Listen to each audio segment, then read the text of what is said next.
Journey ఎప్పుడైతే start అయితుందో, so, ఆ జర్నీలో చాలా చాలా వింత వింతగా అనిపిస్తుంటాయి. సో, కొత్త కొత్త ప్లేసెస్ కనిపిస్తూ ఉంటాయి. అన్నీ కొత్త కొత్తగానే కనిపిస్తుంటాయి. ఎందుకంటే మనం ప్రతి దగ్గర ఆగి రికార్డ్ చేయలేం కాబట్టి, సో, ప్రతీది గూడా ఇట్లా జర్నీలో వీడియో అయితే తీస్తున్నాను. సో, ప్రతీది గూడా కనిపిస్తూ ఉంటది మీకు. సో, ఆ ఎన్విరాన్మెంట్ ఎలా ఉంది ఆస్ట్రేలియాలో, సో, ఏంటి అని జెప్పి. సో, ఇన్‌సైడ్ అయితే ఎవ్వరు గూడా లేరు అసలు. చూడొచ్చు చాలా తక్కువ పీపుల్లు. సో, ఎక్కడ స్టాండ్ ఉండాలో అక్కడ స్టాండింగ్ పొజిషన్‌లో అసలు ఒక్కరు గూడా లేరు. అందరూ ప్రశాంతంగా కూర్చొనున్నారు. అన్ని సీట్స్ ఉన్నాయక్కడ. సో, వెహికల్స్ చూడొచ్చు. చాలా డిఫరెంట్ డిఫరెంట్ వెహికల్స్ అయితే ఉన్నాయి.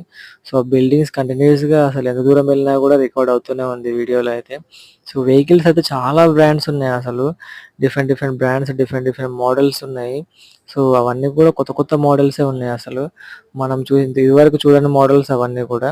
సో, కంట్రీ కంట్రీ బట్టి ఇగ ఇలా మోడల్స్ అన్నీ కూడా మారిపోతూ ఉంటాయి.